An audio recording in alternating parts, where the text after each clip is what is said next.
من فيض مولانا الغفور قرآن رب العالمين جاء لنا نبراس نور فيه السعادة واليقين أسمى المعاني في السطور نسمو بها دنيا ودين نلقى الشفاعة في النشور بدلائل النور المبين في حفظه تحلو الأمور ما خاب من يرجو المعين نلقى الشفاعة في النشور بدلائل النور المبين بدلائل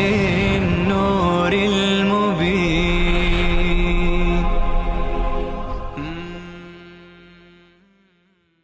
أعوذ بالله من الشيطان الرجيم. بسم الله الرحمن الرحیم.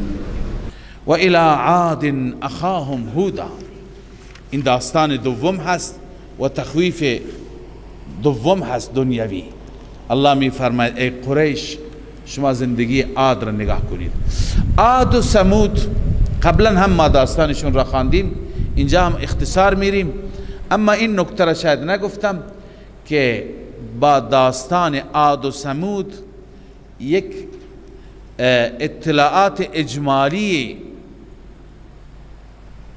برای قریش بود. قریش مختصر از اونها چیزای شنیده بود به دلیل اینکه عاد و ثمود نزدیک بلاد عرب بودند. اینها در همین بلاد عرب بودند، در ملک یمن بودند. عاد و ثمود بین مدینه طیبه و عرض کنم که بین شام بودند، لذا اینها دور نبودند. از گذشتگان حتما اینا که رفته بودند به شام به یمن آثار را دیده بودند، آثار عذاب را خب میپرسیدند، برای اونها چیزایی میگفتند.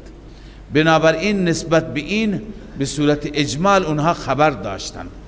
الله میفرماید و الی عاد اخاهم هودا، ما بسوی عاد فرستادیم برادرشان هود را. قال یا قوم اعبدوا الله، ای قوم الله را فقط عبادت کنید. ما لکم من اله غیره، نیست برای شما کسی که مستحق عبادت باشد، هیچ الهی غیر از الله.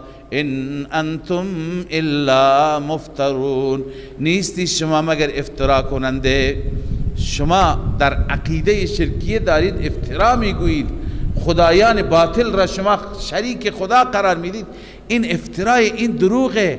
بیایید از من بشنوید، بیایید نصیحت من گوش کنید. میبینید که من هیچ پولی حتی از شما نمیخوام. یا قوم لا اسألكم علیه اجرا، کسی ادعای دروغین بکند که دنبال پول باشد، دنبال مال باشد. خیلی هستن به دروغ میگن ما طبیبیم، خب دنبال پول هستن. به دروغ میگن ما فلان کارشناسیم. اونا که به دروغ میگن حتما هدفشون مال هست، ولی میبینی من مال نمیخوام. این دلیل بر صدق من. ان اجری الا علی الذی فطرنی، نیست اجر من مگر بر آن ذاتی که مرا آفریده، از عدم محض به وجود آورده. افلا تعقلون، آیا شما درک ندارید، خرد ندارید؟ و یا قوم استغفروا ربکم، اصول فوز را پیغمبر هود بیان می کند. ای قوم، این اصل فوز اول است. استغفروا ربکم، از ربتان مغفرت بطلبید. قبلا هم در بیان نوح در سوره نوح ما خواندیم که نوح علیه السلام هم به قوم گفت فقلت استغفروا ربکم انه کان غفارا. استغفار چه منافعی دارد که الله غفار است. یرسل السماء علیکم مدرارا، آسمان ریزان را بر شما می ریزاند. و یمددکم باموال و بنین و یجعل لکم جنات و یجعل لکم انهارا، همه نعمتها را فراوان می کند. اینجا در دعوت حضرت هود علیه السلام ببینید هم استغفار با همون خصوصیات. پس استغفار خیلی تأثیر دارد در رزق انسان، در برکت انسان. و یا قوم استغفروا ربکم ثم توبوا الیه. این اصل دوم، تلقین به توبه. استغفار زبانی فقط کافی نیست، از ته دل رجوع کنید به الله. اون وقت برکات استغفار و توبه، برکات استغفار و توبه. یرسل السماء علیکم مدرارا. الله می فرستد آسمان را بر شما مدرارا، یعنی ریزان، به کثرت می ریزد، بهار میشه، آبادی میاد. و یزدکم قوتا الى قوتکم ولا تتولوا مجرمین. می فرماید الله می افزاید به قوتی، می افزاید در شما قوت، الى قوتکم، به اون قوت قبلی شما ایمان از قبل داشتید، الله تقویتش می کند. ولا تتولوا مجرمین، ای قوم من شما به صورت مجرم پشت ندهید، اعراض نکنید، روی گردانی نکنید. اما عناد قوم را ببین. قوم وقتی که ازلش خراب باشد فرق خیرخواه و بدخواه را تشخیص نمیده. قالوا یا هود ما جئتنا ببینه. ای هود ما جئتنا ببینه، شما هیچ دلیلی نیاوردید، دلیل نبوت. و ما نحن بتارکی آلهتنا عن قولک، ما ترک نمی کنیم آلهه خودمان را، عن قولک ای بسبب قولک، بسبب قول شما. و ما نحن لك بمؤمنین، ما ایمان نمی آوریم به شما. ان نقول الا اعتراك بعض آلهتنا بسوء، ما نمیگیم مگر اینکه دیوانه کرده تو را بعضی از خدایان ما بسوء. اعتراک یعنی اصابك بعض آلهتنا بسوء، بسوء یعنی بجنون و خبل. بعضی از خدایان شما را به شما ضربه زده، شما دیوانه شدید چون به اونها توهین کردی. بسوء ای بجنون لسبک ایاه عن ابن عباس، چون اونها را میشه دشنام میدادی اونها تو را دیوانه کردن. به پیغمبر خدا میگن سبحان الله. قال انی اشهد الله.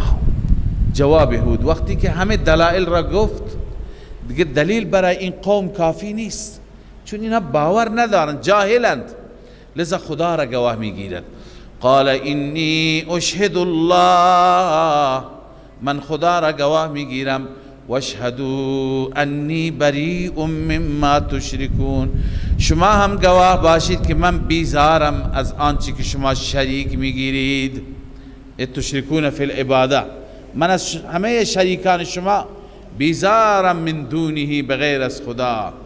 فکیدونی جمیعا ثم لا تنظرون، همه و همه بر علیه من کید کنید، توطئه کنید، نقشه بکشید، سپس مرا مهلت ندهید. چرا؟ انی توکلت علی الله ربی و ربکم، من توکل کردم به خدا که رب من و رب شماست.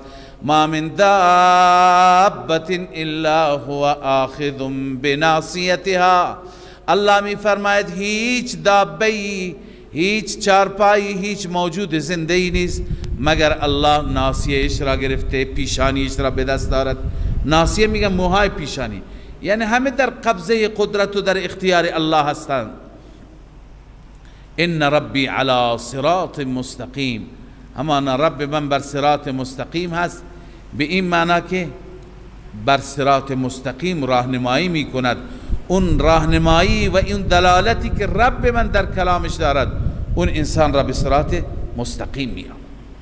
فإن تولوا فقد ابلغتكم ما ارسلت به الیکم، اگر آنان پشت دادند ای هود، به آنان بگو فقد ابلغتكم ما ارسلت به، همانا من رسانیدم به شما آن پیامی که به وسیله اون فرستاده شدم.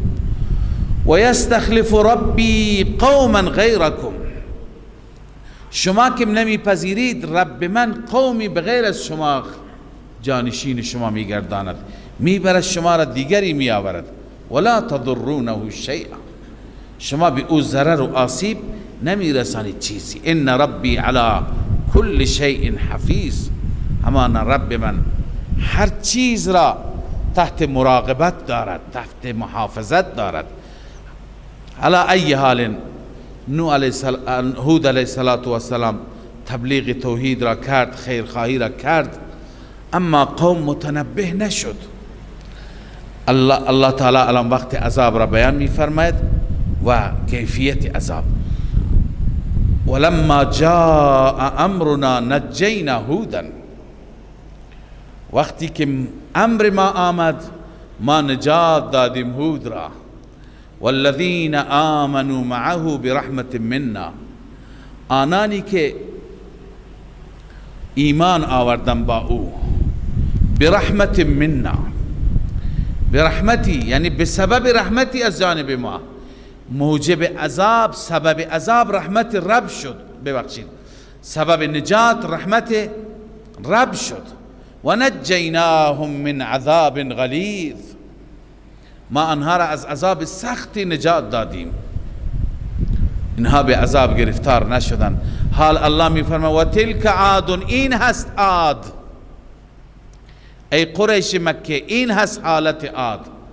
یک نکته اینجا خدمت شما عرض کنم در پرانتز، خداوند اشاره کرده. بعضی میگن اشاره برای محسوس و مبصر است، یعنی چیز را باید ببینی، باید حسش کنی. این لازم نیست. اشاره هر جا برای محسوس و مبصر نیست. تلک عادون اشاره به قوم است، اون قوم الان از شما مخاطبین غایب است. این نکته را به این خاطر عرض می کنم که ما در یک حدیثی داریم، در یک روایتی، که انسان وقتی که در قبر قرار می گیرد از انسان منکر و نکیر چند چیز می پرسند. یکی درباره ربت، یکی درباره دینت. در بعضی روایت ها آمده که من نبیک، نبی تو کی هست؟ خب اونجا انسان جواب میده محمد صلی الله علیه وسلم. اما در بعضی روایت ها با این تعبیر آمده ما تقول فی هذا الرجل، درباره این مرد چی میگویی؟ درباره این رجل چی میگویی؟ اونجا اشاره از رجل کی است؟ محمد صلی الله علیه وسلم. باید ما بگیم که نبی خداست، حبیب خداست، فرستاده خداست. خب الان از این کلمه هازا بریلویه اهل خرافات استدلال میگیرن، میگه ببین پیغمبر هر جا حاضر و ناظر است، حتی اونجا که ملک از شما در قبر میپرسد اونجا هم پیغمبر حاضر است. چرا؟ میگه اسم اشاره برای محسوس و مبصر است، باید اون چیز دیده بشه که اسم اشاره را ذکر کنیم. لذا پیغمبر اونجا ایستاده، پیغمبر اونجا وجود دارد، حضور دارد. میگویند ملک این مردی که اینجا هست. بنابراین از اینجا از این یک کلمه حاضر رجل دیگه دلیلی تو قرآن و سنت گیرشون نیامده، استدلال میگیرن ببین پیغمبر هر جا هست. ما در جواب عرض کردیم که هازا هر جا برای محسوس و مبصر نیست، هر جا طرف حاضر بشه و اشاره بکنیم نیست. اینجا ببینید خطاب این آیات مشرکین مکه و قریش مکه هستند. الله میفرماید تلک عادون، اونا حتما اون طرف نگاه کردن، عاد را دیدن، قوم عاد را دیدن، نشانات را دیدن. نه خیر، لازم نیست که اسم اشاره چی به طرف چیز محسوسی، یه چیز مبصری که با چشم دیده بشه اشاره کند. لذا الله می فرماید و تلک عاد جهدوا، این قوم عاد است که انکار کردند به آیات ربهم، به آیات پروردگارشان، یعنی به احکام و دلائل. و عصوا رسله، رسلش را نافرمانی کردند. و اتبعوا امر کل جبار عنید، اینها پیروی کردند از امر هر جبار سرکش، هر انسان ستمگرش سرکش، هر کس در رأسشون بود ستمگر بود، سرکش، متمرد بود، از اون حرف شنوی داشتن. نتیجه چی شد؟ نتیجه دنیوی. و اتبعوا فی هذه الدنیا لعنه، الله می فرماید دنبال آنها قرار گرفت در این دنیا لعنت. و یوم القیامه و در قیامت هم لعنت. لعنت یعنی دوری از رحمت. الا ان عادا کفروا ربهم، آگاه باش، خبردار، همانا عاد کفر کرد به ربشان. الا بعدا لعاد قوم هود، این نتیجه کفر. خبردار، دوری از رحمت در دارین برای اون عادی که قوم هود بود. پس این داستان دوم هست که خلاصش عذاب است برای کسی یعنی که نپذیرد. و داستان سوم هم همین نتیجه. اینجا هم دلیل نقلی. همه این دلایل بیانگر این هستند که این انبیا برای توحید آمدند، برای دعوت مردم به سوی یکتاپرستی آمدند، و همچنین کسانی که نپذیرفتند به عذاب و گرفتاری گرفتار شدند. و الی ثمود اخاهم صالحا، به سوی ثمود برادرشان صالح را فرستادیم. این هم خدمت شما عرض کردیم در رابطه با ثمود مفصل.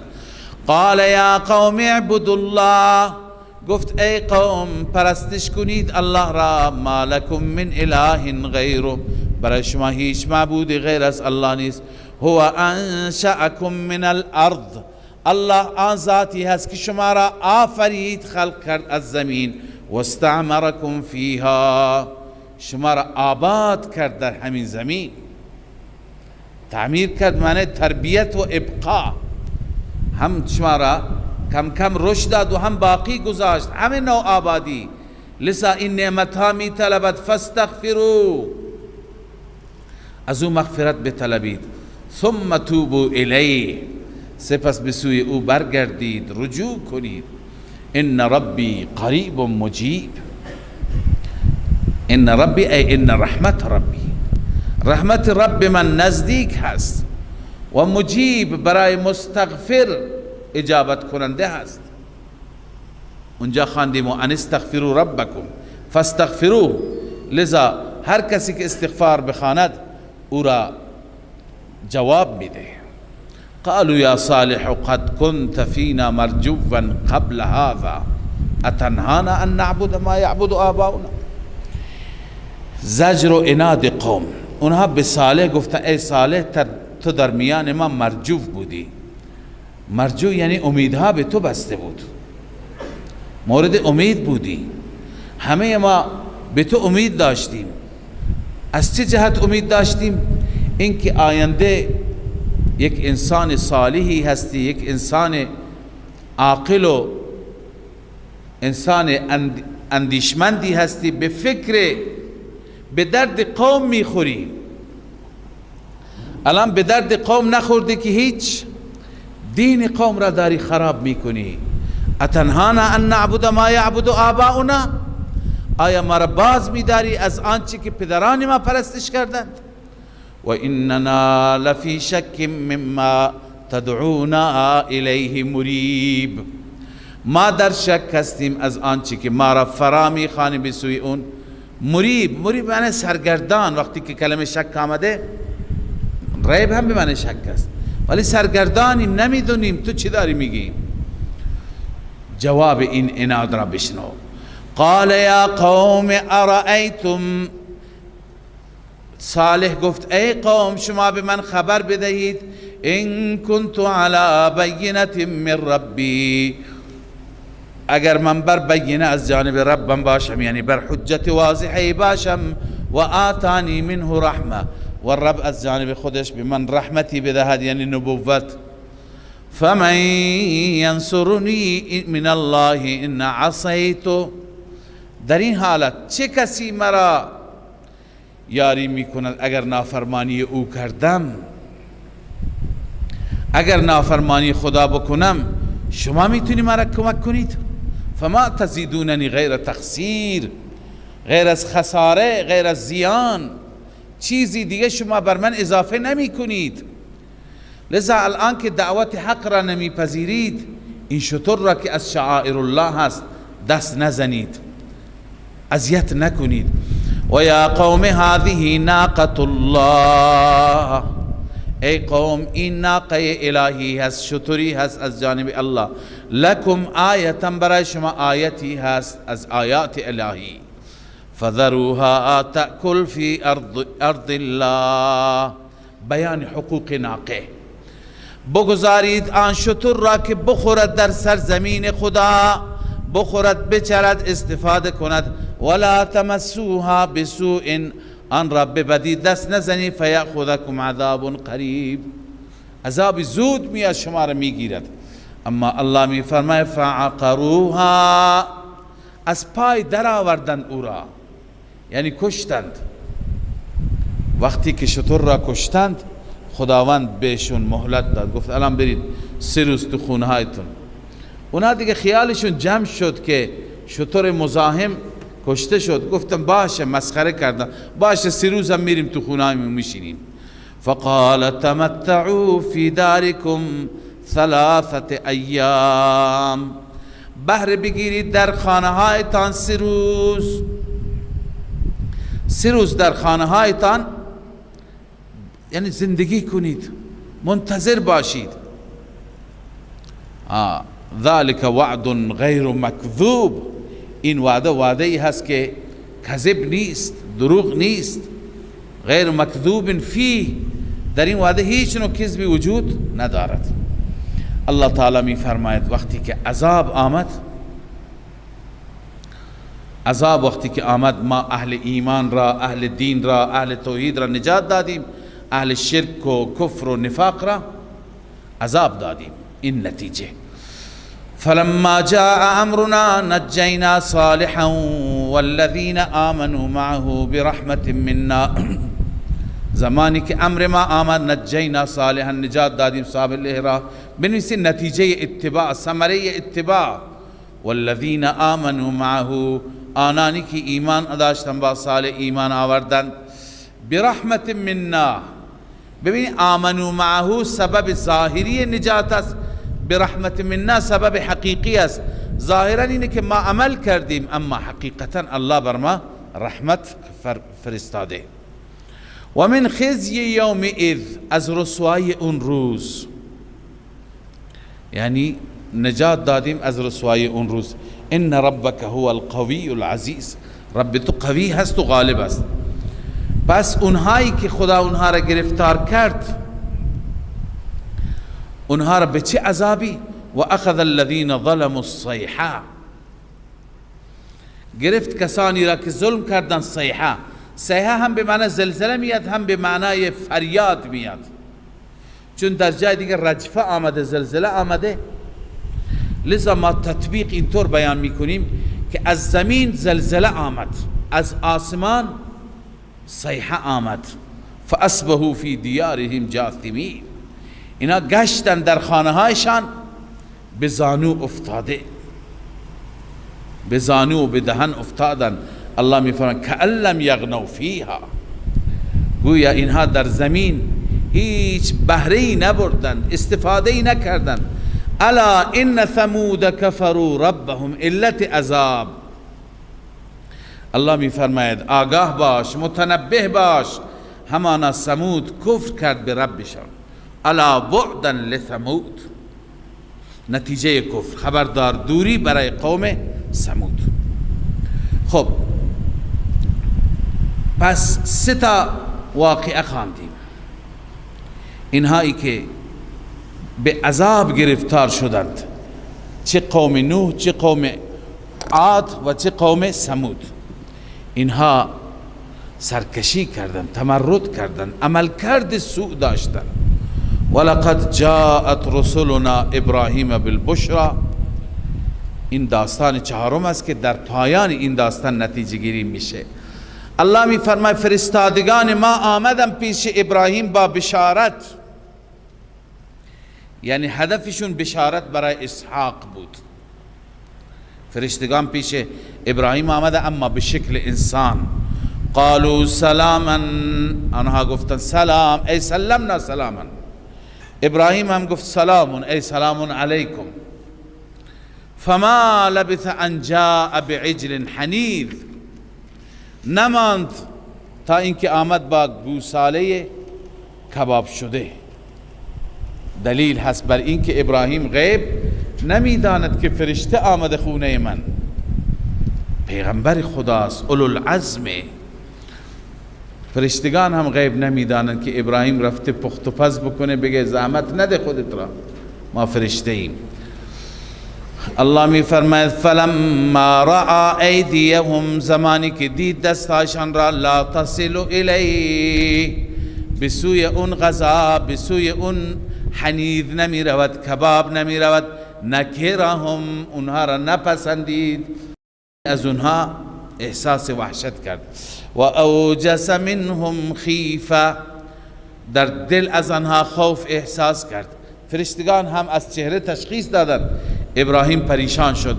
قالوا لا تخف، چون که هر کسی میخواست که به کسی آسیبی برساند خودش را نمکگیرش نمی کرد. گفتن نترس، انا ارسلنا الى قوم لوط، ما فرشته ایم، ما برای قوم لوط فرستاده شدیم، اما آمدیم به شما بشارت بدیم.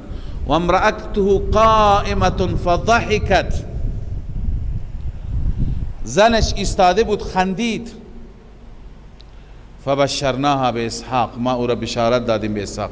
زن چرا خندید؟ هنوز بشارت نداده. مفسرین گفته اینجا ترتیب برعکسه. و امرأته قائمة، زنش هم ایستاده بود. فبشرناها فضحکت، اول بشرناها هست، ما او را مژده دادیم که خدا به شما فرزند میده. وقتی که مژده دادیم فضحکت، مژده به اسحاق دادیم، او خندید. و ما هم گفتیم و من وراء اسحاق یعقوب، بعد از اسحاق یعقوب که سبب خیر میشه، این همه اولاد داره. زن ابراهیم الان تعجبا میپرسد، قالت یا ویلتا، ای وای بر من. این اظهار تعجب است، کلمه تعجب است. االد، آیا من میزایم؟ من فرزند میارم و انا عجوز، و من پیرزنی هستم. بعضی گفتند که 96 سال سن داشت زن فقط، و بعضی گفتند 90 سال، و خود ابراهیم را بعضی گفتند 120 سال، بعضی گفتند 115 سال. و هذا بعلی شیخا، این شوهر من هست که شیخ است و پیر است. ان هذا لشیء عجیب، این شیء عجیب است. قالوا اتعجبین، گفتند آیا فرشتگان گفتند آیا شما تعجب میکنین من امر الله، از امر الله، یعنی از قدرت الله و از قضای الله. رحمت الله و برکاته علیکم اهل البیت، رحمت خدا و برکات خدا بر شما ای اهل بیت. ببینید ابراهیم علیه السلام چند تا فرزند داشت؟ هیچی نداشت، نه؟ در این زمان اسماعیل و هاجر بودند، در مکه بودند. از ساره هیچی نداشت. اما اهل بیت کیه؟ اهل بیت ساره هست. بس اصل اهل بیت زن است. اگر فرزند جز اهل بیت است از طریق زن، چون از همون زن متولد شده. این یک نکته. نکته دوم صیغه جمع هست، جمع مذکر. اونجا در سوره احزاب میخوانیم انما یرید الله لیذهب عنکم الرجس اهل البیت. کسانی که میگن مراد از اهل بیت ازواج نیستند، فقط نوه‌های رسول الله و دختر و داماد رسول الله است. استدلالشون از کلمه علیکم هست.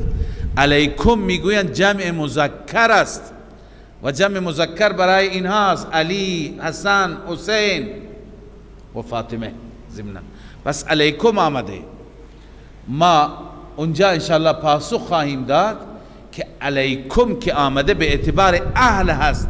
اهل صیغه جمع مذکره، برای اون علیکم میاد. خب اینجا ببین، اینجا پسری نیست، برادری نیست، دامادی نیست، کسی دیگه نیست، فقط یک زن است و شوهرش ابراهیم. این یکی را خود خطاب میکنه علیکم اهل البیت، ای اهل بیت بر شما. اینم صیغه جمع مذکر است، در حالی که هیچ مذکری اینجا وجود نداره از اهل بیت.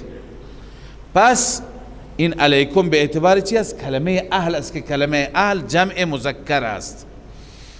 انه حمید مجید، همانا اون ذات ستوده شده و بزرگ است.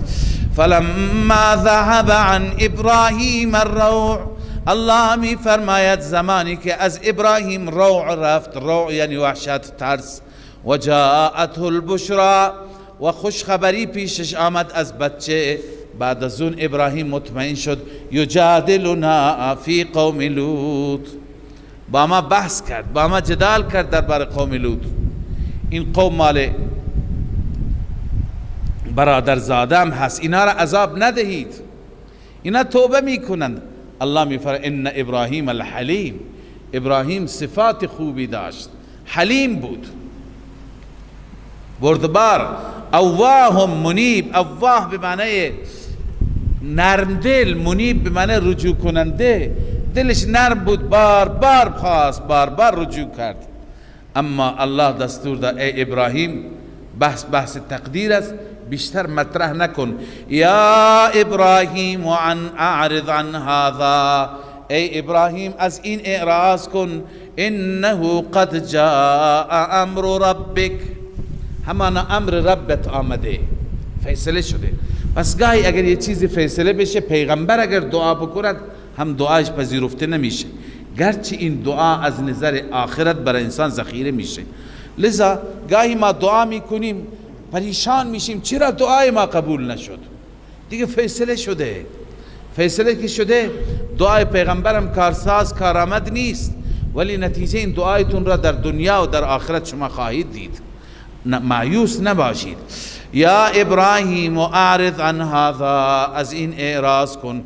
انه قد جاء امر ربک، بدلیل اینکه امر پروردگار آمده، الذی لا یرد، اون برو برگشت ندارد. و انهم آتیهم عذاب غیر مردود، پیش اینها عذابی میاد که غیر مردود، اون عذاب دیگه برو برگشت ندارد، رد نمیشه، برگردانده نمیشه. علی ای حال، از اینجا حرکت کردم به سوی لوط و قوم لوط. حضرت لوط علیه السلام هم نشناخت مهمانها را، به شکل بچه ها، نوجوان های زیبارو و امرد آمدند. زن لوط به قوم خبر داد، قوم دوان که چنین مهمانهایی برای لوط آمده. ولما جاءت رسلنا لوطا سیء بهم، الله می فرماید زمانی که رسول ما، پیامبران ما آمدند، یعنی فرستادگان، پیش لوط، سیء بهم، غمگین شد به سبب آنان، و ضاق بهم ذرعا ای قلبا، تنگ شد دلش. ضاق بهم ذرعا، تنگ شد آنان، ذرعا ای صدرا، یعنی دلش گرفت. عجب مصیبتی، این مهمان آمدن، الان چگونه حفاظت کنم اینها را. و قال هذا یوم عصیب، به دل گفت این روز سختی است. حضرت لوط گفت و جاءه قومه یهرعون الیه، الله می فرماید قومش آمدن، یهرعون الیه، در حالی که می دویدن به سوی آن. و من قبل کانوا یعملون السیئات، قبل از این هم این قوم اعمال بد انجام میداد، لواط میکرد بلا تشبیه، هم جنس بازی داشت. این قوم بسیار بد فطرتی بود. قال یا قوم هؤلاء بناتی، ای قوم اینا دختران من هستند.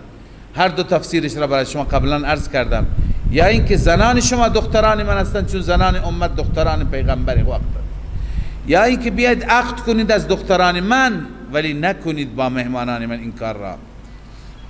هن اطهر لكم، اینها پاکیزه تر هستند برای شما. فاتقوا الله، از خدا بترسید. ولا تخزونی فی ضیفی، مرا رسوا نکنید در مهمانان من، مرا جلوی مهمانان شرمسار نکنید.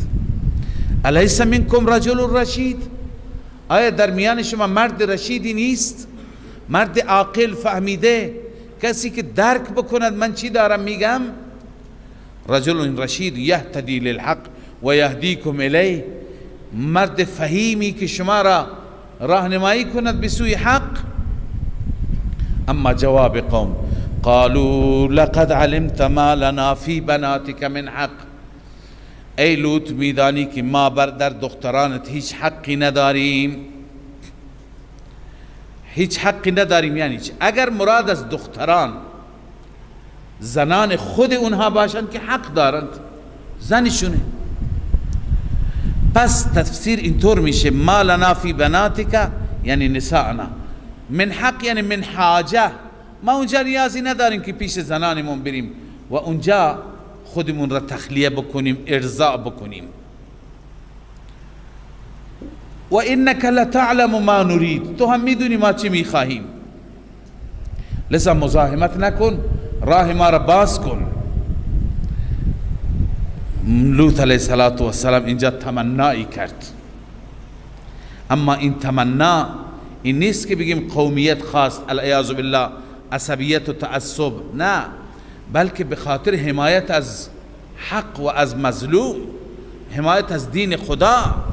قال لو ان لی بكم قوه، کاش برای من اینقدر قوت بود، اینقدر قدرت داشتم، او آوی الى رکن شدید، یا اینکه من پناه می بردم به رکن شدید. رکن شدید یعنی یک قبیله می داشتم، قومی می داشتم که اون حامی من بود، رکن من بود و پشتیبان من بود، من با شما می دونستم چی کار بکنم.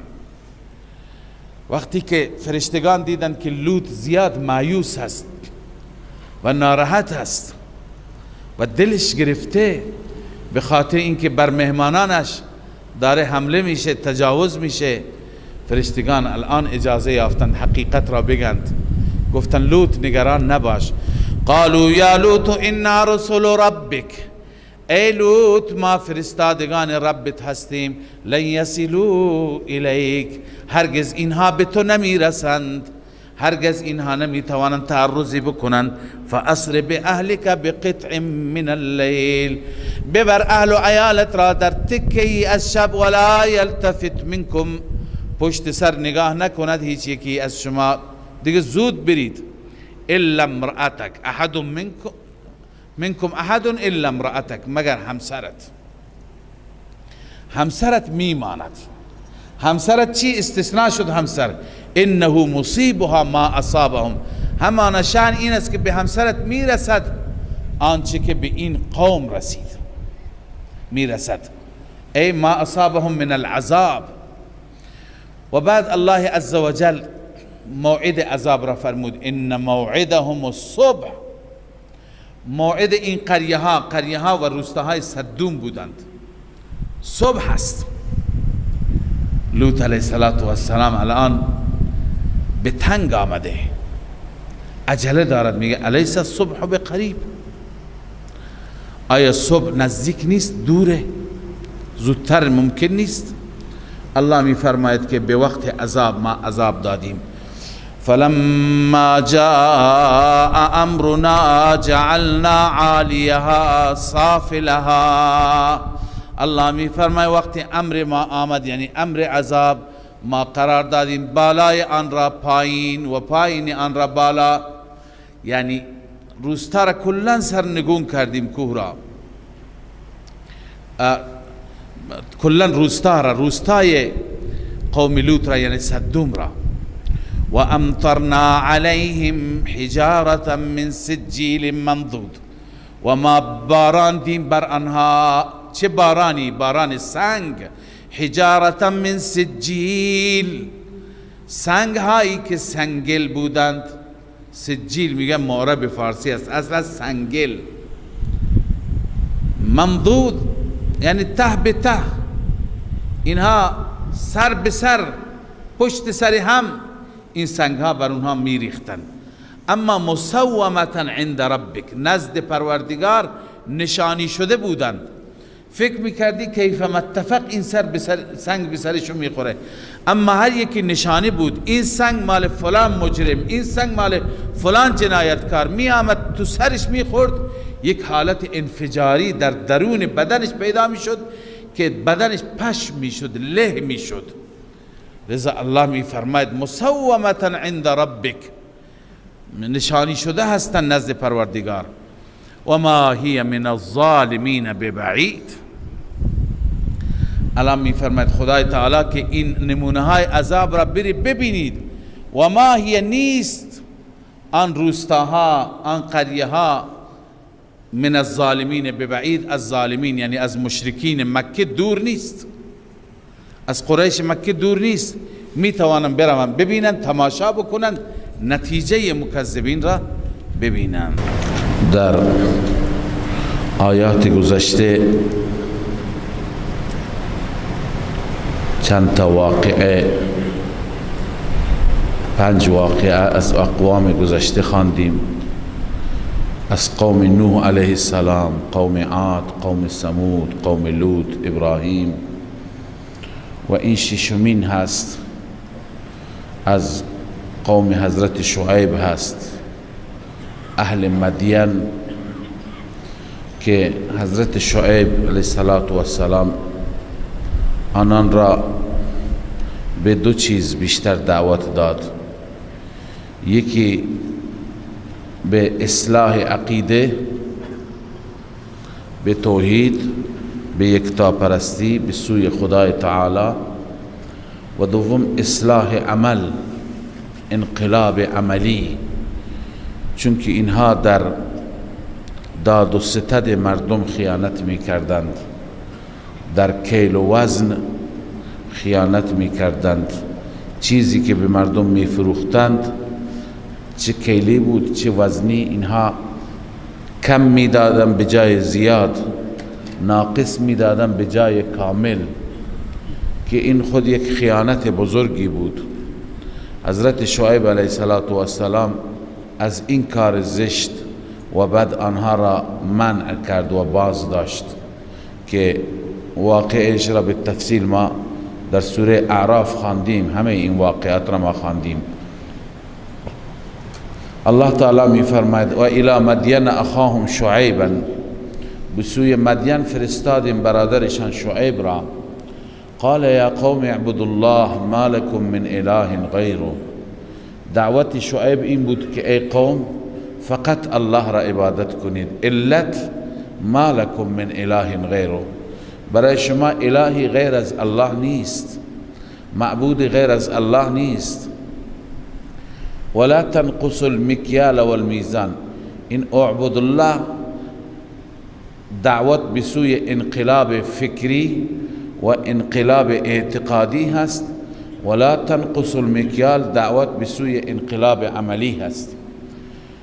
شما کم نکنید در کیل و میزان، در کیل و وزن مردم در زمان داد و ستد معاملات. انی اراکم بخیر و انی اخاف علیکم عذاب یوم محیط. این هر دو ترغیب و ترهیب است، اولی ترغیب هست و دومی ترهیب است. ای قوم من شما را بخیر میبینم، یعنی در صورتی که شما عمل کردید، در صورتی که رعایت کردید، از خدا ترسیدید، من شما را بر خیر میبینم. و انی اخاف علیکم عذاب یوم محیط، من بر شما از عذاب روزی که احاطه کننده هست و کاملا محاصره کننده هست، از عذاب آن روز شما میبینم، میترسم بر شما را بیم میدم، شما بترسید باید و نکنید این کار را. و یا قوم اوفوا المکیال والمیزان، تأکید بر عمل، بر انقلاب عملی، چون که این قوم نهایت خیانت میکرد. حضرت شعیب روی این نکته بیشتر تأکید میکند: ای قوم کامل کنید در کیل و میزان مردم، به عدل کامل کنید. به عدل همون هست که در حق اونها کوچکترین اجحافی و کوچکترین ظلمی صورت نگیرد. ولا تبخسوا الناس اشیاءهم، ولا تبخسوا الناس ای لا تنقصوا الناس، شما کم نکنید در اشیاء مردم. وقتی که به مردم شیئی میفروشید میدهید، شما کم نکنید، چیزی نکاهید. ولا تعثوا فی الارض مفسدین، این تأکید بر انقلاب فکری و عقیدتی هست که شما نگردید در زمین فساد کننده به دلیل شرک. مفسدین به دلیل شرک، یعنی شرک نکنید، فساد نکنید. بزرگترین فساد شرک هست. بقیت الله خیر لکم ان کنتم مؤمنین، حضرت شعیب علیه السلام بعد از تأکید بر انصاف و قسط در کیل و وزن میفرماید که بقیت الهی، یعنی اون چیزی که خدا برای شما باقی بگذارد از مال، از منفعت، اون بهتر است برای شما اگر شما مؤمن باشید. ببینید، چون که اونی که خدا برای شما بگذارد او برای شما حلال است، اما اونی که شما از طریق کیل و وزن شما خیانت کنید اون برای شما حرام است. حلال بهتر است از حرام. ببینید، بحث شعیب علیه السلام هست. بسیاری از عزیزان منظور از بقیت الله امام زمان میگیرند، امام مهدی میگیرند. هر جا نوشته بقیت الله خیر لکم ان کنتم مؤمنین، در حالی که هیچ مناسبتی ندارد. آیا مناسبتی داشته باشد تفسیر درست بشه؟ نه اینکه تفسیر به رأی بشه از طرف خودمون. اینجا بحث کیل و وزن هست، بحث انصاف و عدل هست. منظور این هست، مفسران نوشتند هر انسانی که اندکی اینجا تأمل بکند، اندکی فکر بکند، بیندیشد، میدوند بقیت الله یعنی چه. امام قرطبی رحمه الله نوشته اینجا بقیت الله یعنی ما یبقیه الله لکم، ما یبقیه الله لکم، اون چیزی که خدا برای شما باقی بگذارد بعد ایفاء الحقوق بالقسط، بعد از اینکه شما کامل حقوق مردم را به قسط و به انصاف بدهید. اکثر و برکتا و احمد و عاقبتا، اون برکتش بیشتر است، عاقبتش بهتر و پسندیده تر است مما تبقوا انتم لانفسکم، از اونی که شما برای خودتون بگذارید. اونی که خدا برای شما بگذارد بهتر است از اون که خودتون به زعم خودتون زرنگی میکنید و برای خودتون بگذارید. من فضل التطفیف بالتعدی و الظلم، با از این که شما تطفیف کنید، تطفیف همون خیانت در کیل و وزن است، به وسیله تعدی و ظلم، از این همون بهتر که خدا برای شما میگذارد که شما توش خیانتی نکنید، حرام نباشد، حلال باشد. منظور اینه بقیت الله یعنی حلال برای شما بهتر از حرام. اونی که خدا نفعی به شما میده اون بهتر است اگر شما مؤمن باشید. و ما انا علیکم بحفیظ، این فریضه پیغمبر است. من محافظ و نگهبان شما نیستم، ضامن نجات شما نیستم، من فقط گوینده هستم، من پیام الله را رساننده هستم. وقتی که حضرت شعیب علیه السلام این تبلیغ را کرد، الان قوم شعیب را مسخره کرد، گفت که تو قالوا یا شعیب اصلاتک تأمرک ان نترک ما یعبد آباؤنا.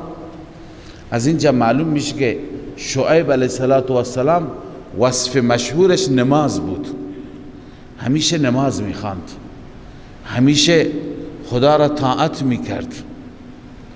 لذا گفتن که این نماز تو را وادار میکند که به ما این چنین بگی، این نماز تو را مجبور میکند که ما را منع بکنی از تجارت، از منفعت، از کار خوب.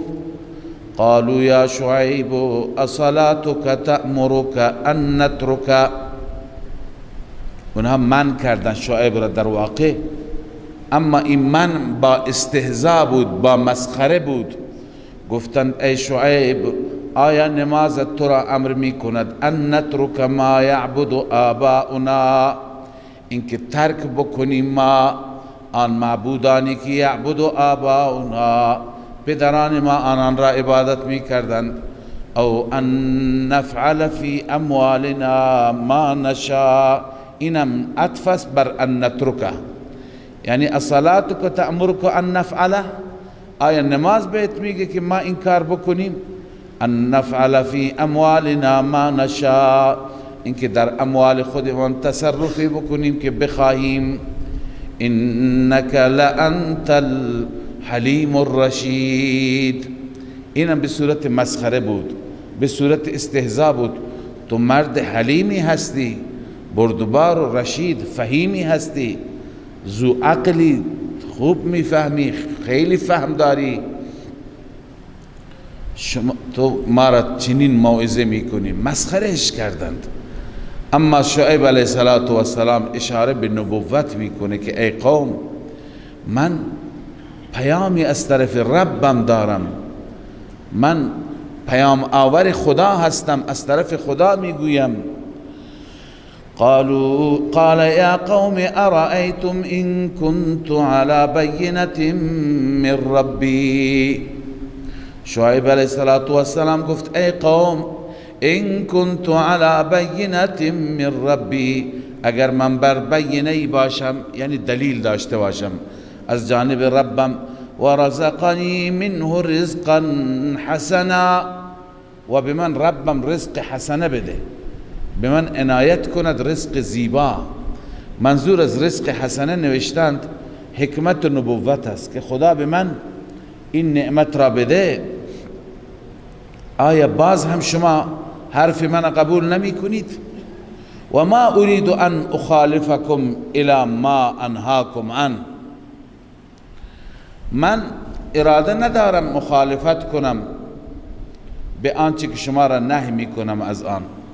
ببینید مخالفت، خب مخالفت بود، شعیب علیه السلام با قوم مخالفت می کرد.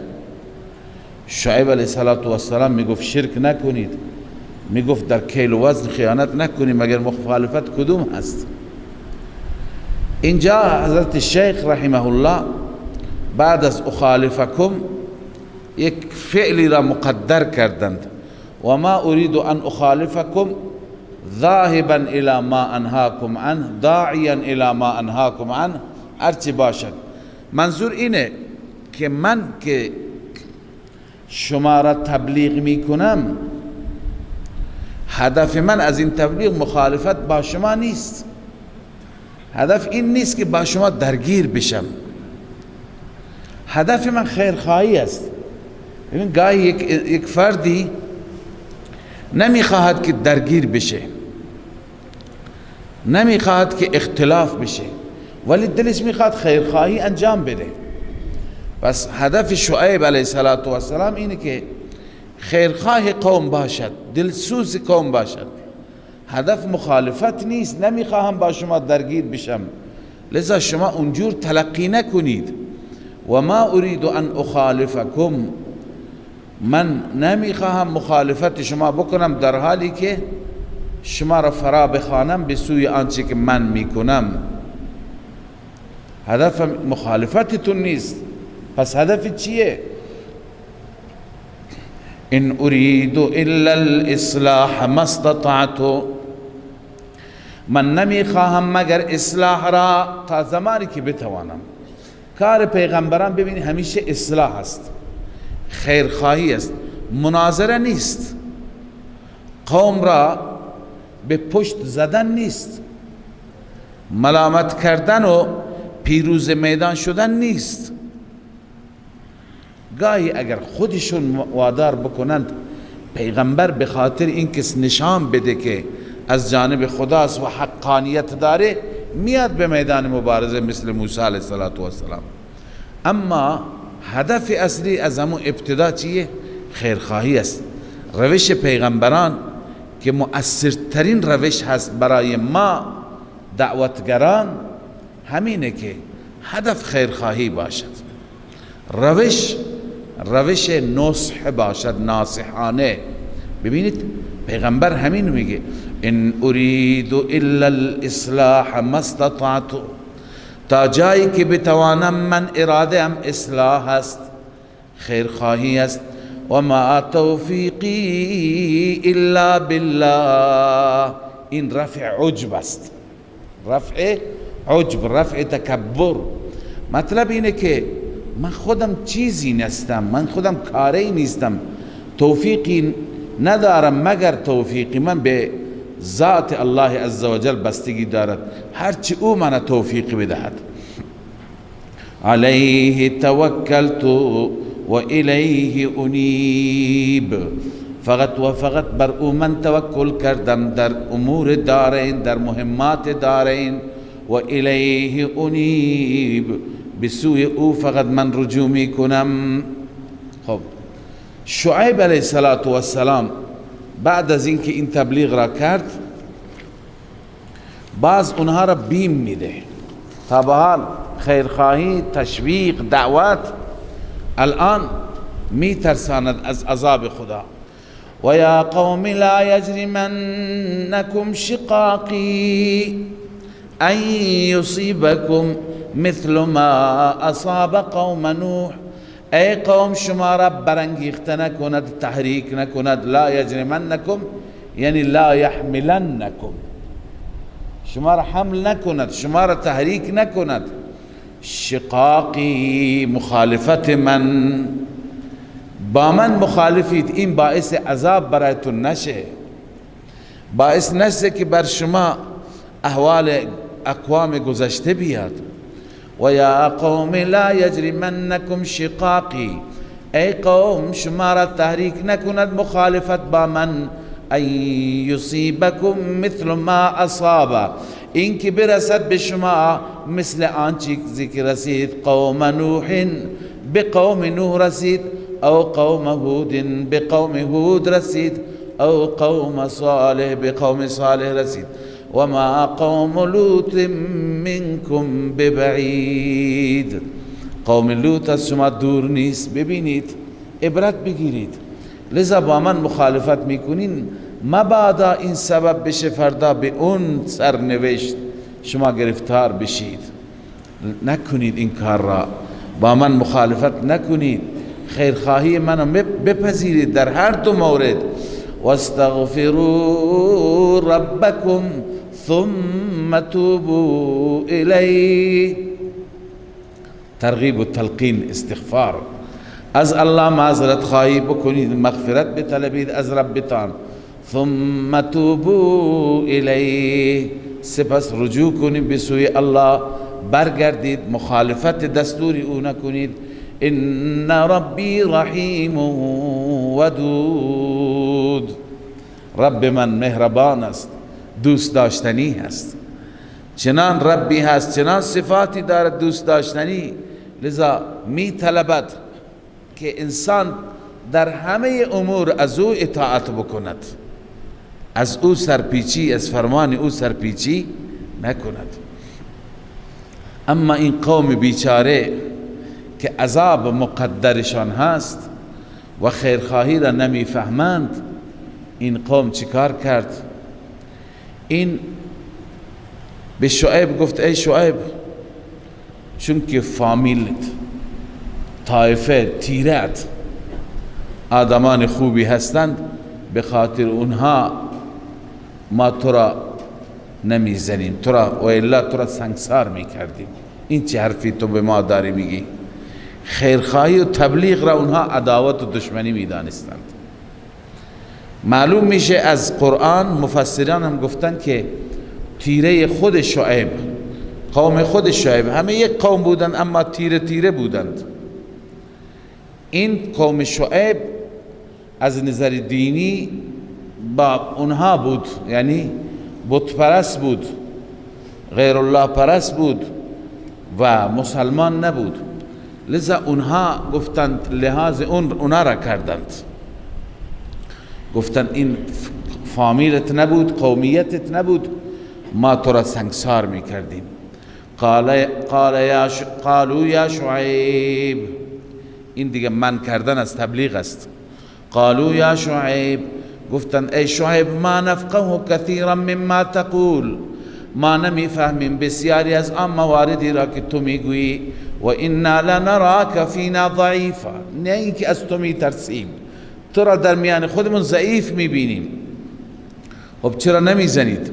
ولولا رهتک لرجمناک، اگر فامیلت نبود، اگر رهت اون جماعتی را میگن که متعلق به شما، اگر فامیلت نبود، اون جماعت خاص است، دیرت نبود، لرجمناک، ما تو را سنگسار میکردیم، و ما انت علینا بعزیز، تو بر ما عزیز نیستی، ما تو را با این تبلیغی که میکنی دوست نداریم،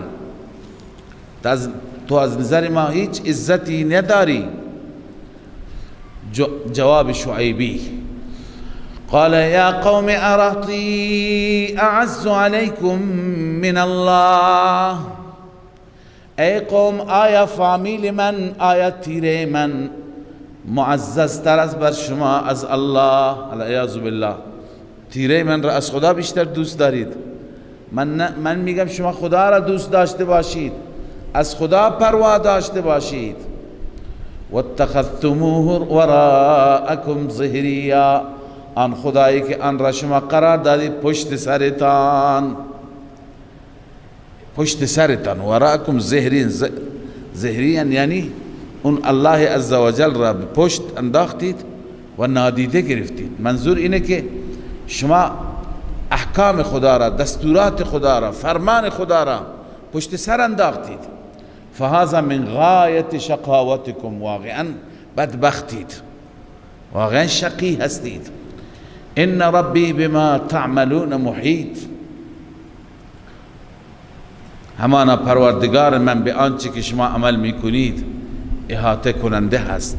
همه چیز را الله کنترل کرده، همه چیز را میداند. لذا حرف آخر من و یا قوم اعملوا علی مکانتکم انی عامل، ای قوم به جای خودتان عمل کنید، من هم به جای خودم عمل میکنم. سوف تعلمون من یأتیه، ان قریب میدانید شما چه کسی است که پیش او میآید عذاب یخزی، اون عذابی که او را رسوا میکند، اون عذابی که او را از بین میبرد، رسوا و ذلیلش میکند. و من هو کاذب، و ان قریب شما میدانید که چه کسی دروغگو و کاذب است. وارتقبوا انی معکم رقیب، شما منتظر باشید، منم با شما منتظر، ببینیم خدا چه فیصله میکند. الله میفرماید ولما جاء امرنا نجینا شعیبا، زمانی که امر ما آمد، منظور عذاب، ما نجات دادیم شعیب را. این نتیجه اهل ایمان است.